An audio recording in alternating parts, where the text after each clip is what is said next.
My ex threw acid in my face, and now my family think he's the only person who can still love me, and they'll stop at nothing to get us back together. Samuel was waiting in the stairwell of my apartment building the night he attacked me. I'd broken up with him 3 months earlier because he'd gotten scary and possessive, showing up at my law school classes uninvited, demanding to put GPS trackers in my bag and car, the works. The breakup was messy, but I thought it was over until I came home from the library and found him standing there holding a bottle of industrial cleaner. He said if he couldn't have me, then nobody could. And before I could run, I felt liquid hit my face and everything turned into white, searing pain. I was screaming and clawing at my face while the smell of acid mixed with my own skin melting made me throw up right there in the stairwell. I woke up in the hospital 3 days later and couldn't see anything. The doctors explained that the chemical had destroyed my eyes completely, and I was permanently blind. My face was destroyed too. My nose was mostly gone. My lips were twisted and scarred, and the skin on my face was a patchwork of burns and grafts that would require 11 surgeries over the next few months. I moved back into my childhood bedroom at my parents' house and spent my days in physical therapy and mobility training with a white cane. My mom told me he'd been arrested and was in prison, and that he'd been writing letters every single day asking her to read them to me. I told her to throw them away because I never wanted to hear his name again. A few weeks later, my mom brought up the letters again while we were having breakfast, mentioning casually that Samuel was in therapy in prison and was deeply sorry for what he did. I told her I didn't care, and that I'd rather die than ever speak to him again. My sister started mentioning things from the letters when she visited, telling me how Samuel still thought I was beautiful, and I screamed at her to get out of my room. My dad sat me down and said Samuel's family had money and wanted to pay for experimental treatments in Europe, and I told him I'd rather stay blind forever than take money from the man who destroyed my life. They kept pushing, and I kept shutting them down harder each time, telling them they were insane for even suggesting I forgive him. I tried to move on with my life and made a profile on a dating app. I matched with a few guys, but every single one ghosted me the second I explained what happened to my face. I went on one actual date, and I could hear the guy's voice change when he saw me, and he made an excuse about a work emergency and left after 10 minutes. My family saw how devastated I was, and finally seemed to drop the Samuel thing. My mom said okay. She understood. She just wanted me to be happy with someone. A few weeks later, my sister mentioned that her husband's coworker had recently lost his vision in a car accident and was looking to meet other people in the blind community. His name was Julius, and he was a few years older than me and worked in physical therapy. She said he specifically wanted to meet someone who understood what he was going through, and that he'd seen my picture from before the attack and thought I seemed really interesting. She kept bringing up Julius over the next few weeks, telling me about his volunteer work and his dog and how he loved the same books I did. My mom said Julius's family was really nice and they'd love to meet me. I was hesitant but also desperate for any kind of connection, and everyone kept saying how perfect we were for each other since we were both navigating blindness. My sister called me a few months later and said Julius was ready to meet me, that he'd been asking about me constantly and was so excited for our date. She drove me to a restaurant and walked me to a table before telling me Julius would be there any minute. I heard her footsteps walk away, and I sat there trying to calm my breathing, hoping desperately that this would be different. I heard footsteps approaching and someone pulled out the chair across from me and sat down. Then I heard a voice that made my blood turn to ice. "Hi, sweetheart. I've missed you so much." It was Samuel. I stood up so fast my chair fell backwards and I called out for my sister, but nobody answered. I reached for my cane but couldn't find it, and I started moving in the direction I thought the door was while Samuel talked behind me about how my family set this up because we belonged together, how there was no Julius and there never had been. I found a wall and felt along it until I found a door handle and pulled, but it wouldn't open. I tried another door, but it was locked too. Samuel's voice was getting closer. "They locked us in here so we'd have to talk. This isn't a restaurant. They really want what's best for you." I screamed for help as loud as I could, my voice cracking and raw in my throat. Samuel kept talking behind me about how everyone just wanted what was best for us, how my family had worked so hard to set this up. My hands were shaking, so bad I could barely keep them flat against the wall as I moved along it, feeling for any crack or seam that might be a window. The wall was smooth and cold under my palms, just painted drywall with nothing that felt like it would open. I moved faster, my fingers scraping along the surface, and found another corner. I turned and kept going, my breath coming in short gasps.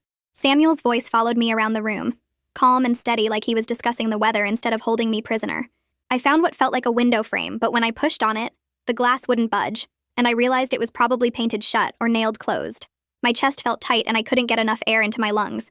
I screamed again, louder this time, calling for anyone who might hear me. Samuel just kept talking about second chances and how love could overcome anything. I heard his footsteps getting closer to me and panic shot through my whole body. I remembered the chair I'd knocked over when I first stood up, and I dropped to my hands and knees, sweeping my arms across the floor until I found it. I grabbed it and stood up fast, holding it in front of me with the legs pointing toward where I'd heard Samuel last. My arms were shaking from holding it up, but I kept it there like a weapon between us. The footsteps stopped moving, and I heard Samuel sigh. His voice changed completely, going from that fake understanding tone to something quieter and more controlled.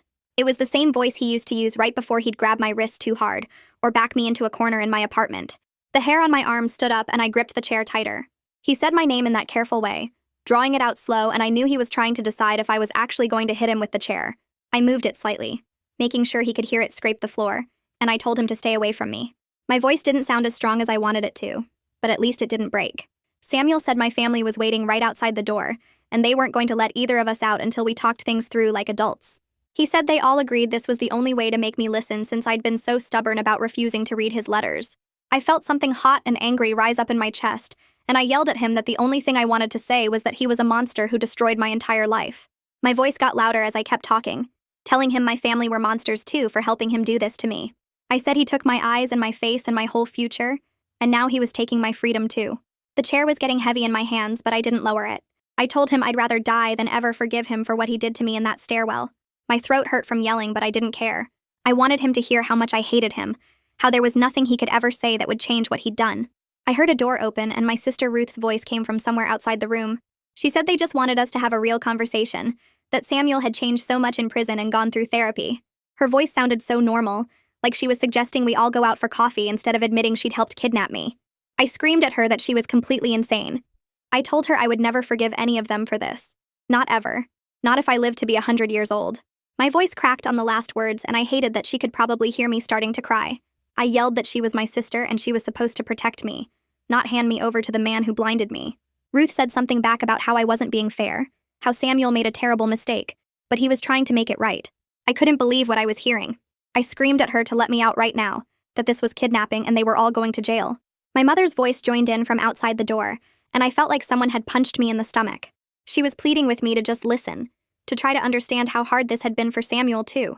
She said he loved me so much and he'd been suffering every day since the attack, that he wanted nothing more than to take care of me for the rest of my life. The betrayal hit me so hard I actually couldn't breathe for a second. I bent over, still holding the chair, trying to get air into my lungs. My own mother was standing outside that locked door, and she cared more about my attacker's feelings than my safety. She valued his suffering over mine. I felt dizzy and sick, and I couldn't understand how this was happening. She kept talking about how Samuel's family had money and could help me, how he was my best chance at having someone who would love me despite what I looked like now. Each word felt like another acid burn on my skin. I straightened up and screamed at the door that I was calling the police right now. I said this was kidnapping and false imprisonment, and I knew the legal definitions because I was a law student. I told them they would all be arrested and charged, and I would make sure they went to jail for this. Ruth's voice came back, still sounding calm and reasonable, saying they weren't kidnapping me. She said they were just giving us some space to reconnect without outside pressure, that they'd researched this intervention method. I heard my mother agree with her, both of them talking like they genuinely believed they were helping me. It hit me then that they really thought this was okay, that trapping me in a room with the man who threw acid in my face was some kind of loving gesture. They'd convinced themselves this was for my own good. I couldn't process how twisted their thinking had become. I yelled that giving someone space meant leaving them alone, not locking them in a room against their will. Samuel moved closer, and I heard his footsteps right in front of me. He said he just wanted to touch my hand, to show me he was still the same person who loved me. I swung the chair as hard as I could toward his voice. I felt it connect with something solid and heard him grunt in pain. The impact traveled up my arms, and I almost dropped the chair, but I held on. I heard him stumble backwards and something crashed, maybe him hitting a table or wall. My mother gasped from outside the door and started saying, "Oh my God," over and over. Ruth's voice got sharp, telling me there was no need for violence. I yelled back that Samuel was the one who taught me about violence when he melted my face off, and if he came near me again, I'd hit him harder. My hands were shaking worse now, but I kept the chair up.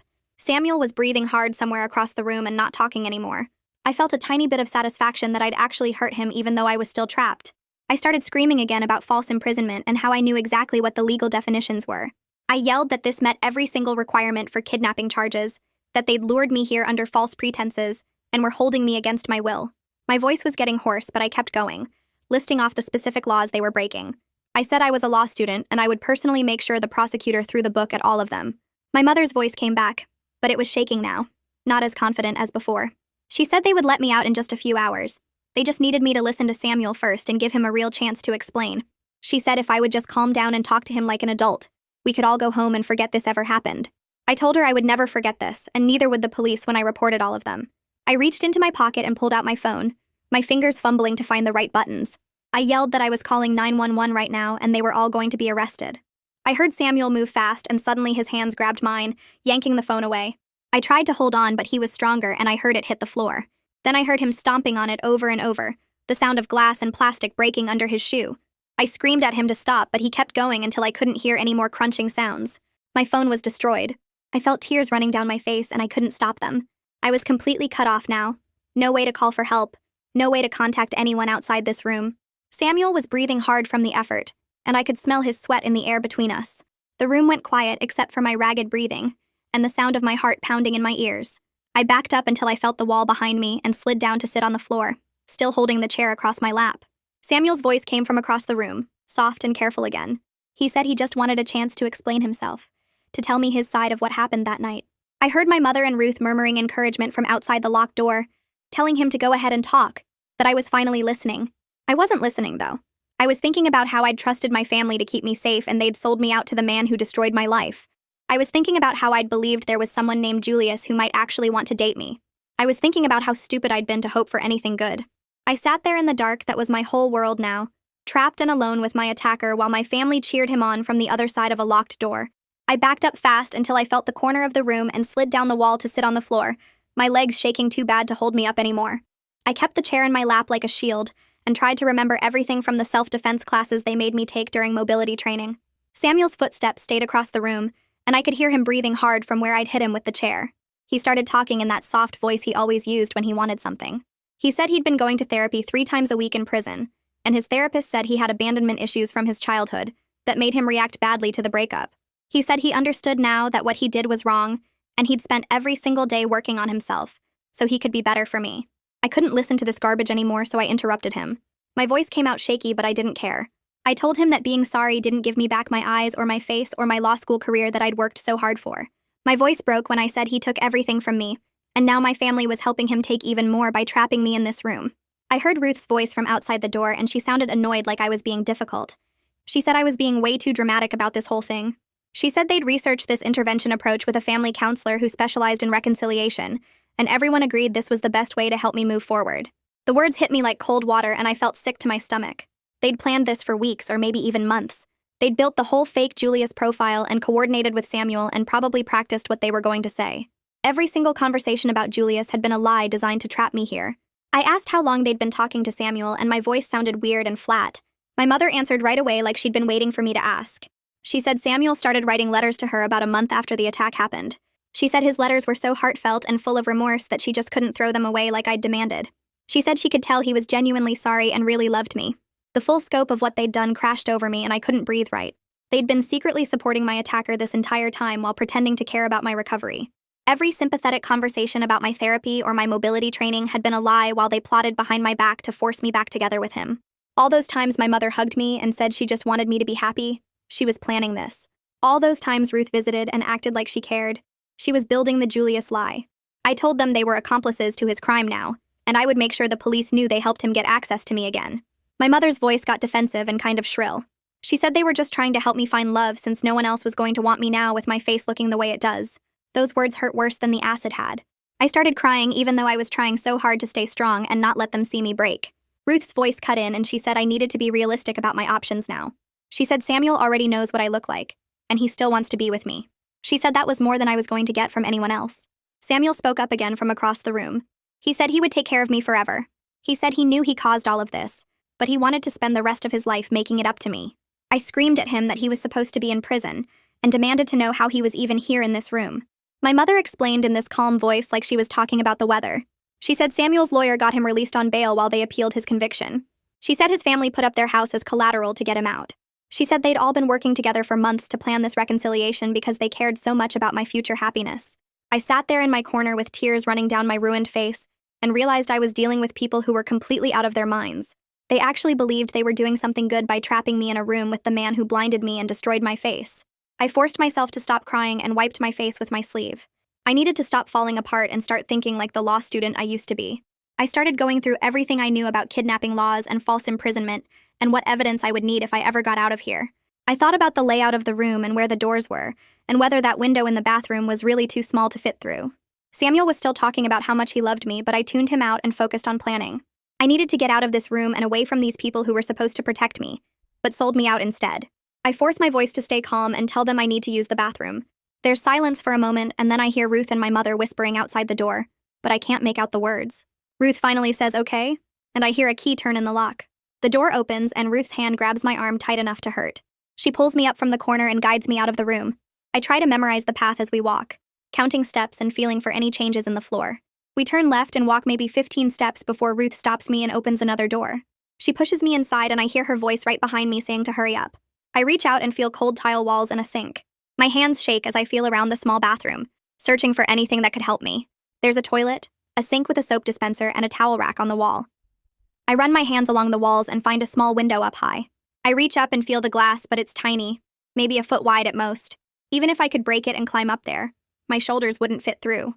Ruth's voice comes through the door telling me I have 2 minutes. I keep searching and find a metal trash can, but it's empty. The cabinet under the sink only has some old cleaning supplies. I feel like screaming, but I make myself breathe slowly and use the toilet so Ruth doesn't get suspicious. I wash my hands and Ruth opens the door before I'm done drying them. She grabs my arm again and walks me back to the room. I hear the lock click behind me, and Samuel's voice says he was worried about me. He moves closer, and I hear his footsteps on the floor. He tries to take my hand, and I jerk away so hard that I bang my shoulder against the wall. The pain shoots through my arm, but I don't care. I tell them I need my medication from their house, and my mother's voice says they'll bring it later after we make some progress. I ask what progress means, and she says, after I agree to give Samuel a real chance. I slide back down to my corner and wrap my arms around my knees. Hours pass, and they take turns trying to convince me. My mother talks about how Samuel's therapy has changed him. Ruth tells me about all the letters he wrote showing how sorry he is. Samuel keeps saying he wants to take care of me forever. I stay silent and focus on listening to everything around me. I hear a door open and close when someone leaves or enters. I hear footsteps above us sometimes, like there's another floor. The room has an echo that makes me think the ceiling is high. After what feels like forever, I finally hear something useful. Traffic sounds in the distance, faint but steady. Cars passing by, maybe a highway or busy street. The sound helps me understand we're not in a neighborhood where someone might hear me scream. The way sounds bounce around suggests we're in a big empty space, probably a commercial building like an old office or warehouse. That means yelling for help won't work because we're too far from anyone who could hear. My mother comes back into the room and I hear her setting something down. She says she brought food and water. The smell of fast food fills the room and my stomach hurts from hunger, but I don't move. She tells me I need to eat something and I say I don't trust that it's not drugged. Her voice sounds hurt when she says she would never do that to me. I almost laugh because she already did something worse by trapping me here. I tell her I don't care about her feelings anymore after what she's done. She leaves the food near me and walks out. Time keeps passing and I hear Samuel moving around the room. Eventually his breathing changes and gets deeper. Then I hear snoring and realize he fell asleep. I stay perfectly still and listen. My family members are talking quietly outside the door. Ruth's voice says I'm being so stubborn. My mother agrees and says maybe they need to keep us here for a few days until I see reason. My father's voice joins in saying they have time and I'll come around eventually. I wait until I'm absolutely sure Samuel is deeply asleep. The snoring is steady and loud. I carefully stand up and start exploring the room more thoroughly than before. I move slowly with my hands out in front of me. I find what feels like a desk with a smooth surface. Next to it is a filing cabinet with drawers that slide open. The drawers are empty, but the metal confirms we're in an abandoned office building. I keep moving along the wall and find another desk. I feel around on top and find nothing but dust. I crouch down and carefully open the drawers one by one, trying not to make noise. The first drawer has some old papers. The second drawer has paper clips and rubber bands. The third drawer has something metal, and I pick it up carefully. My fingers trace the shape, and I realize it's a letter opener. Thin and pointed. I slip it into my pocket as quietly as possible. I keep exploring and find a phone jack in the wall. My heart jumps with hope, but when I feel around, there's no actual phone connected to it. I want to cry from how close I came to being able to call for help. I make myself keep searching, but I don't find anything else useful. I carefully make my way back to my corner and sit down. The letter opener presses against my leg through my pocket, and I feel slightly less helpless knowing I have something to defend myself with if I need to. I don't sleep at all that night. I just sit there listening to Samuel snore and thinking about how to get out of this. The next morning, I hear the door unlock and my mother comes in. She says she brought breakfast and asks if I slept okay. I ignore her question and tell her I need to speak to my Uncle Curtis. She's quiet for a moment and asks why. I say because he's the only family member who might actually listen to reason instead of being completely insane. She sounds defensive when she says they're not insane. They're trying to help me. I tell her that kidnapping someone isn't help, and Curtis will understand that even if she doesn't. She hesitates and then says she'll call him. I hear her footsteps leave the room and then leave the building entirely based on how the sounds fade. I sit there hoping desperately that Curtis will come and that he'll be on my side instead of theirs. I sit there in the dark waiting and time crawls by so slowly, I can't tell if it's been 20 minutes or 2 hours. Samuel is still snoring across the room, and I hear my family members talking quietly outside, but I can't make out the words anymore. Then I hear new footsteps, heavier ones, and Curtis's voice cuts through everything else, asking what the hell is going on here. My mother starts explaining in that fake, calm voice, but Curtis interrupts her and his voice gets louder as he demands to know where I am. Requested Reds is on Spotify now. Check out link in the description or comments. Ruth tries to say something about giving us space, but Curtis sounds angrier than I've ever heard him when he tells her this is insane. The door unlocks and swings open, and Curtis calls my name. I stand up fast and move toward his voice while Samuel wakes up confused and my mother tries to block the doorway. Curtis asks me if I'm okay, and I grab onto his arm and tell him everything in a rush about the fake Julius profile and being trapped here with Samuel and my family locking the doors. His whole body goes tense under my hand, and he says, "This is kidnapping and they've lost their minds." I hear him push forward and my mother protests, but he's a big man and she can't stop him. Samuel's voice rises, saying they just wanted us to talk, but Curtis tells him to shut up and stay back. Ruth grabs my other arm, trying to pull me away from Curtis, but he shakes her off and tells her she's going to prison for this. My father's voice joins in from somewhere, saying they were trying to help me, but Curtis cuts him off and says helping would be respecting my choices, not trapping me with my attacker. He guides me quickly through the door and I stumble but hold tight to his arm. My mother follows us, saying we need to calm down and talk about this, but Curtis keeps moving and tells her to stay away from both of us. We go down what feels like stairs, and I hear my family's footsteps behind us, but Curtis moves fast. The air changes and I know we're outside, and Curtis helps me into his car. My whole body starts shaking so hard my teeth chatter and I can't make it stop. Curtis gets in the driver's seat and locks the doors, and I hear my mother banging on the window. He starts the engine and pulls out while calling someone on his phone. His voice is still angry when he tells his wife to meet us at the police station and that I need a lawyer right now. I try to say thank you, but my voice comes out as a sob, and Curtis reaches over and squeezes my shoulder, saying, "It's okay. I'm safe now. He's got me." The drive feels both endless and too short, and my hands won't stop shaking in my lap. Curtis parks and comes around to help me out, and his wife must have arrived fast because I hear her voice asking what happened. Curtis gives her the short version while walking me inside, and I hear the shock in her voice. Inside the police station, Curtis talks to someone at a desk, and then an officer leads us to a room. The officer's voice is kind when she asks me to tell her what happened, and I start from the beginning with my sister setting up the fake date. My voice shakes, but I get through the whole story about being locked in that room with Samuel and my family refusing to let me out. The officer asks questions, and I answer everything while Curtis sits next to me. She sounds horrified when she says they're sending units right now to arrest my mother, Ruth, and Samuel for kidnapping and violating Samuel's bail conditions. Another officer comes in and asks more questions, and I have to repeat parts of the story until my throat hurts. They take photos of my cane that my family took, and the clothes I'm wearing, and document everything. Finally, they say I can go, and Curtis helps me back to his car. At his house, his wife shows me to their guest room and helps me sit on the bed. She brings me water and asks if I need anything, but I can't answer because everything hits me at once. My own mother and sister trapped me with the man who blinded me and destroyed my face. They chose him over me. They thought forcing me into that room was helping. I start crying and can't stop, and Curtis's wife sits next to me and rubs my back. I sob about how my family betrayed me and I have nowhere to go now, and she says I can stay here as long as I need. Curtis comes in and his voice is gentle when he says the police arrested all 3 of them and Samuel is back in custody. I cry harder because even though they're arrested, it doesn't change what they did. The next morning, I wake up disoriented in the unfamiliar room and hear Curtis talking to someone on the phone. He knocks and comes in saying there's a lawyer named Solomon Hardy from Legal Aid who wants to talk to me. I take the phone and Solomon's voice is professional but warm when he introduces himself. He says Curtis called him last night and explained the situation, and he wants to help. Solomon tells me I have strong cases for restraining orders against my entire family and for suing them for emotional distress and false imprisonment. His confidence makes me feel slightly less helpless, and I agree to meet with him. Curtis drives me to Solomon's office later, and Solomon goes through everything methodically. He asks detailed questions and takes notes and explains the legal process. He says the criminal charges against my family are serious, and the prosecutor is pushing hard because of the severity. I learn that Samuel was arrested at the scene and his bail was revoked immediately, so he's back in prison.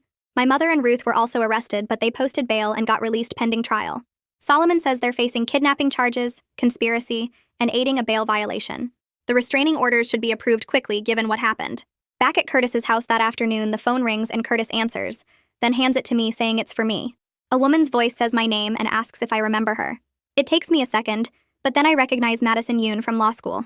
She says she heard what happened through mutual friends, and she's been wondering how I was doing since the attack. Her voice doesn't have that careful pity tone everyone else uses, and something in my chest loosens. She asks if she can come visit, and I say yes. Madison arrives an hour later and Curtis shows her to the guest room. She sits down and starts talking like we're just catching up as friends. She doesn't ask intrusive questions about my face or my blindness or treat me like I'm made of glass. We talk for hours about everything from law school gossip to terrible reality TV shows. She tells me about her new apartment and her annoying neighbor and her terrible dating life. I find myself laughing for the first time in days. When I mention needing to find somewhere to stay, Madison interrupts and says she has a spare room in her apartment. She says her roommate just moved out and she'd love to have me stay there. Her offer sounds genuine, not like charity, and I feel tears building again, but good ones this time. She squeezes my hand and says she means it, that we're friends and friends help each other. I tell her about the legal stuff Solomon is handling, and she listens carefully and asks smart questions. She doesn't act shocked or horrified, just matter of fact about next steps. Before she leaves, she gives me her spare key and says to move in whenever I'm ready. After she's gone, I sit in the guest room holding the key and feeling like maybe I can actually survive this. 2 days later, Madison drives me to her apartment and walks me inside. She takes my hand and guides me through each room, describing the layout in clear, simple terms. The kitchen is straight ahead from the front door. Bathroom is the first door on the right. Her bedroom is at the end of the hall, and my room is the second door on the left. She asks what I need to make the space work for me instead of just assuming, and I feel myself relax a little because she's treating this like a practical problem to solve instead of a tragedy. We spend the afternoon arranging furniture so I can move around easily, and she shows me where she keeps dishes and food and explains her system for organizing things.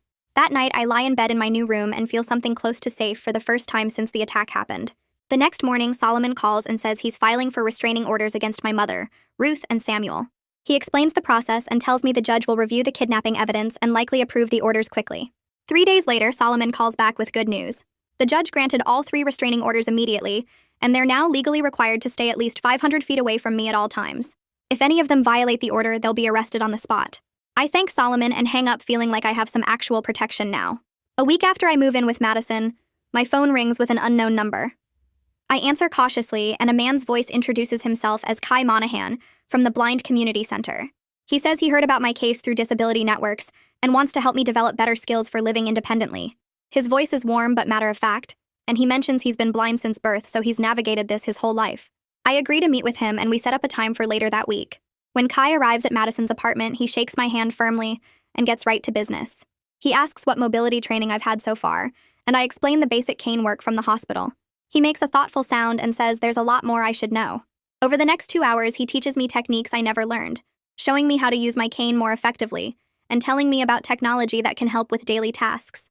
He pulls out devices that read text aloud and apps that identify objects through my phone's camera. He talks about blindness like it's just a different way of moving through the world instead of some terrible tragedy, and something in my chest loosens. We agree to meet twice a week for training sessions. The following Monday, Madison drives me to my first appointment with Phoebe Lowry, a therapist who works with trauma survivors. Solomon connected me with her, and she agreed to see me on a sliding scale since I don't have money right now. In her office, I sit on a couch that's soft, but not too soft, and Phoebe's voice is calm when she introduces herself. She asks if I want to talk about what happened, and I find I can barely speak. My throat closes up and I just shake my head. She says that's okay. We can go at whatever pace I need, and there's no pressure to share anything before I'm ready. The session passes with her asking gentle questions about what I need to feel comfortable and safe, and I leave feeling like maybe therapy won't be as awful as I feared. 2 days later, the prosecutor handling the criminal case against my family calls me. He introduces himself and explains that my mother and Ruth are facing kidnapping charges, conspiracy charges, and endangering charges.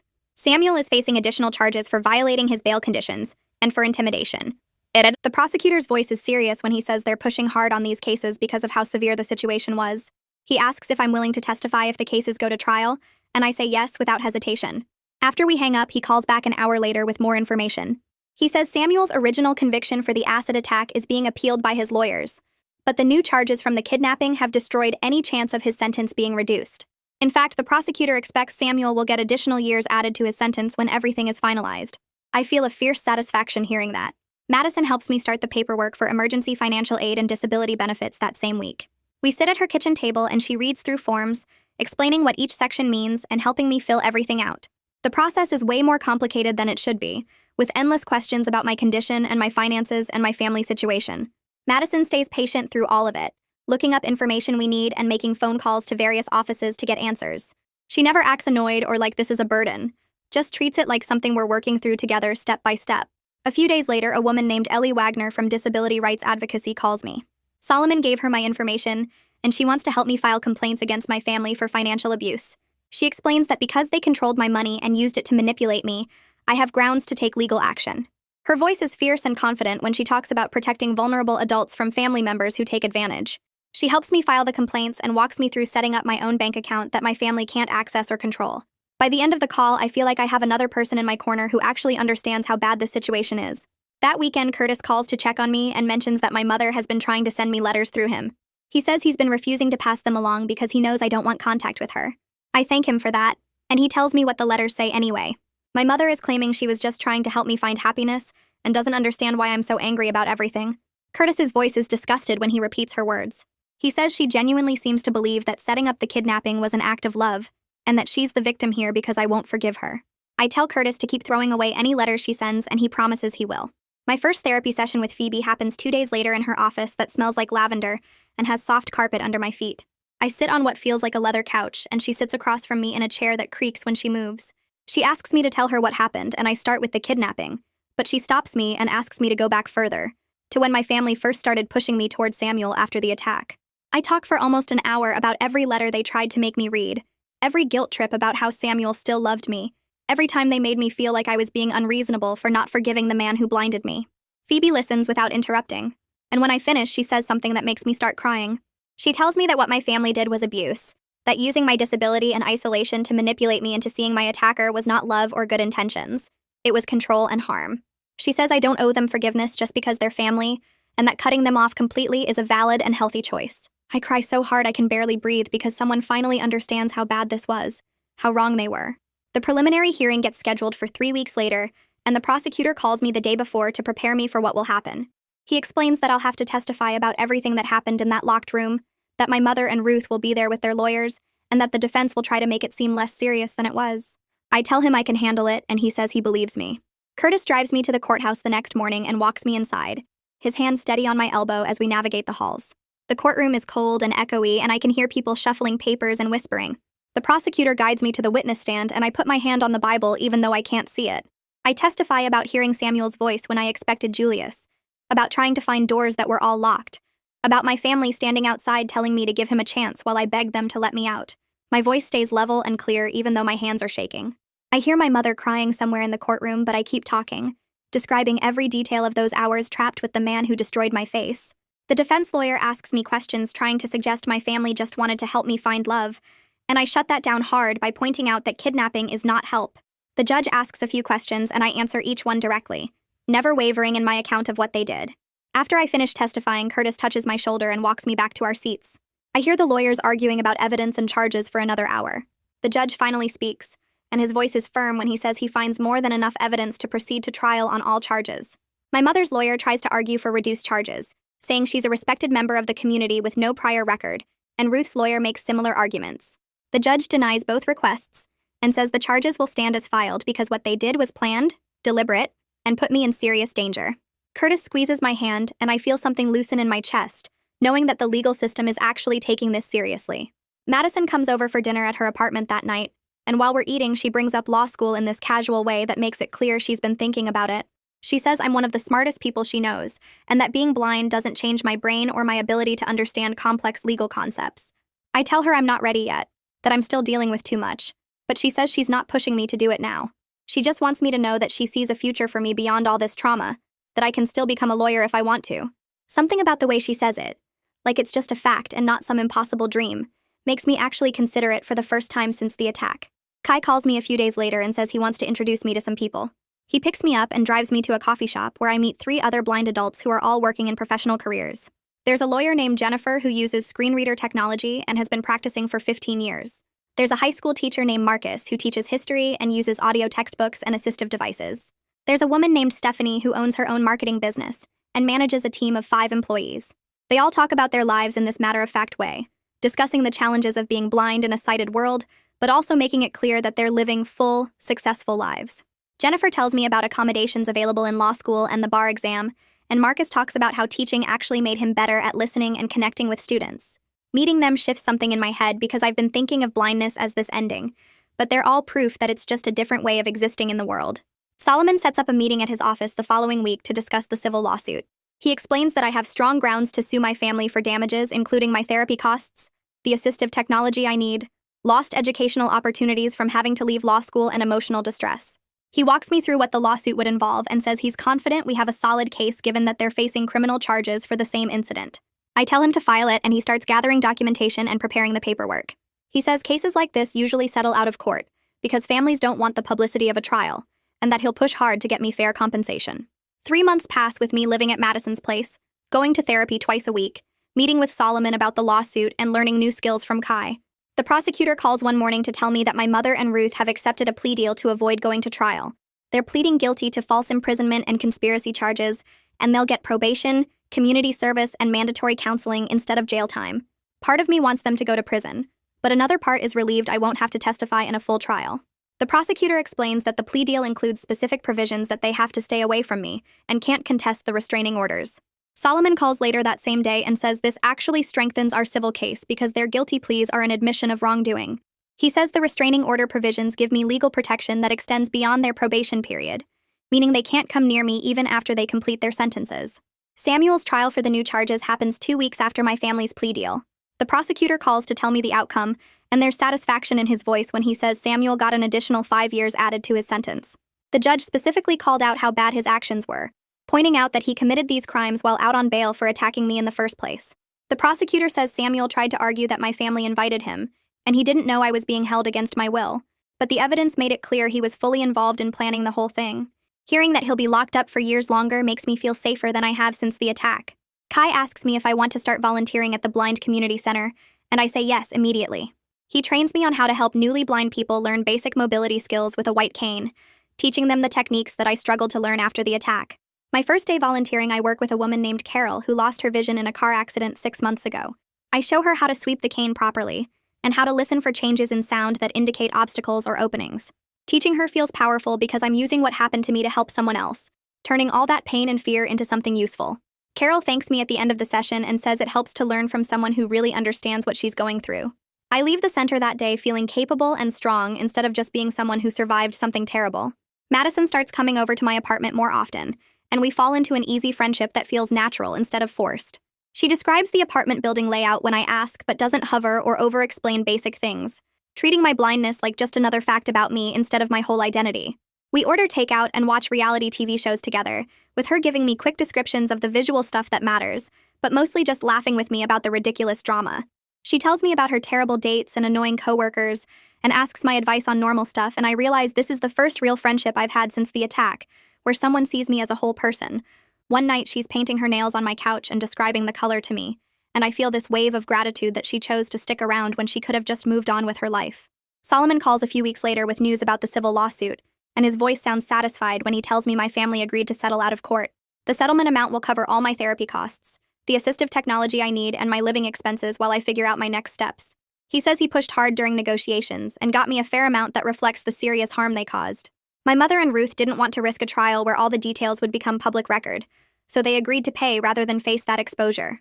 Solomon explains the payment structure and timeline, making sure I understand all the terms before I sign anything. The money won't fix what they did, but it gives me financial independence from them, which feels like taking back control of my life. Curtis calls me the next day, and his voice is careful when he tells me that my mother keeps asking about me through him.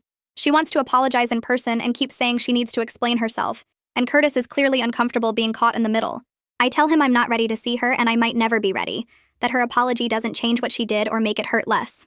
He says he understands completely and he'll keep being a buffer between us for as long as I need. I can hear the relief in his voice that I'm not pressuring him to take sides, and I tell him I appreciate everything he's done to support me. He mentions that he's made it clear to my mother that he thinks what she did was wrong and that he respects my decision to stay away. I enroll in online law school classes to finish the degree that Samuel's attack interrupted, and the first day is harder than I expected.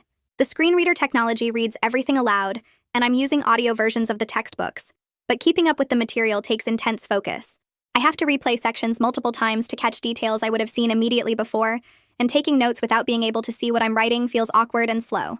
My first assignment takes me 3 times longer than it should have, but I submit it anyway, determined not to let blindness stop me from finishing what I started. The professor emails back with encouragement and some tips for adaptive study techniques, and I feel a spark of hope that maybe I can actually do this. In therapy, Phoebe helps me work through complicated feelings about my appearance and whether I'll ever date again. I tell her about the failed dating app attempts, and how hearing that guy's voice change when he saw my face made me want to disappear. She asks me questions about what I think my worth is based on, and whether I believe I deserve love only if someone finds me attractive. The conversation is uncomfortable but necessary, and by the end, I'm starting to separate my value as a person from whether anyone wants to date me. I'm not ready to try dating again, and maybe I never will be. But I'm beginning to believe that being alone doesn't mean I'm worthless or unlovable. Kai calls and asks if I'd be willing to speak at a disability rights conference about my experience navigating the legal system as a blind person.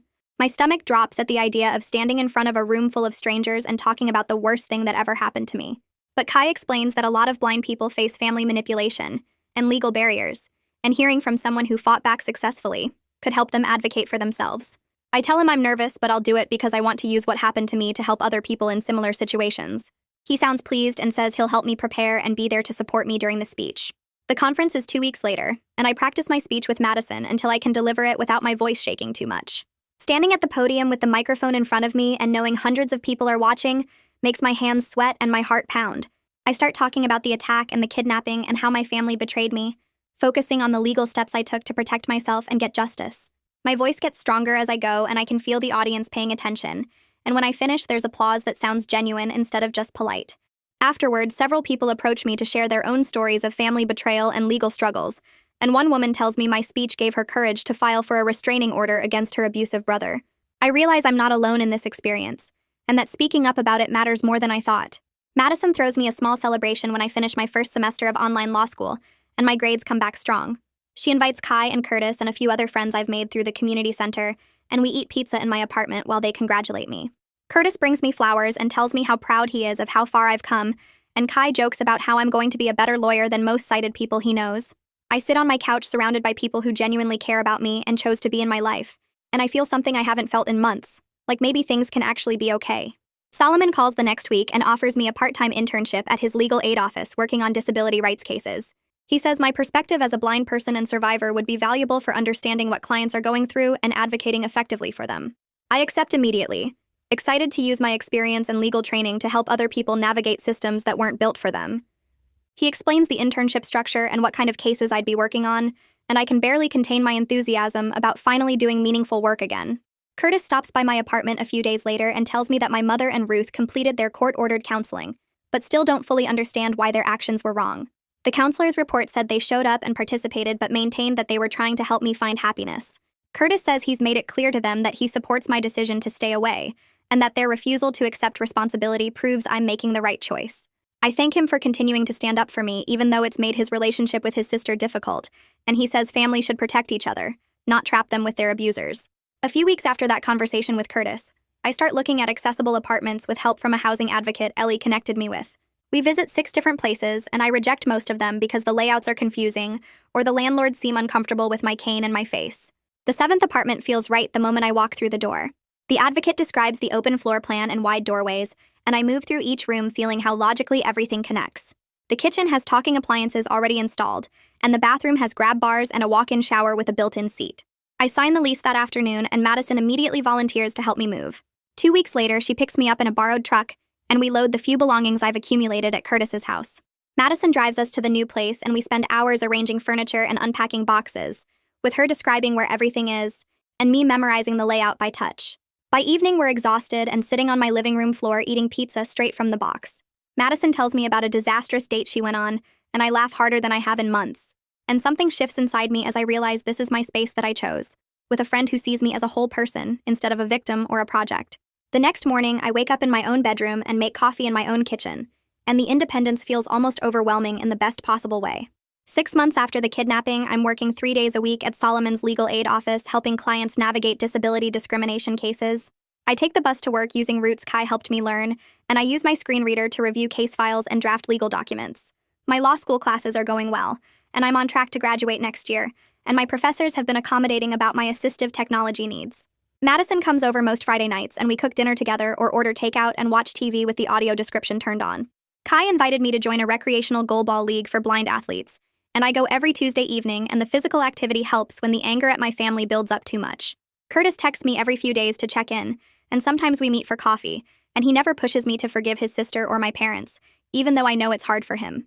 The prosecutor's office sent me a letter saying Samuel's new charges resulted in additional prison time, and that my mother and Ruth completed their probation requirements, but the restraining orders remain in effect. Some mornings I still wake up touching my face and feeling the twisted scar tissue and wishing I could see again. Some days I'm so angry at what my family did that I have to call Phoebe for an emergency session.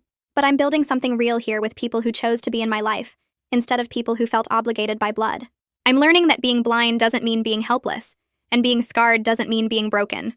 The darkness is permanent and the scars won't fade, but I'm creating a future that's mine on my own terms, and that's more than I thought possible when I was trapped in that room with Samuel 6 months ago.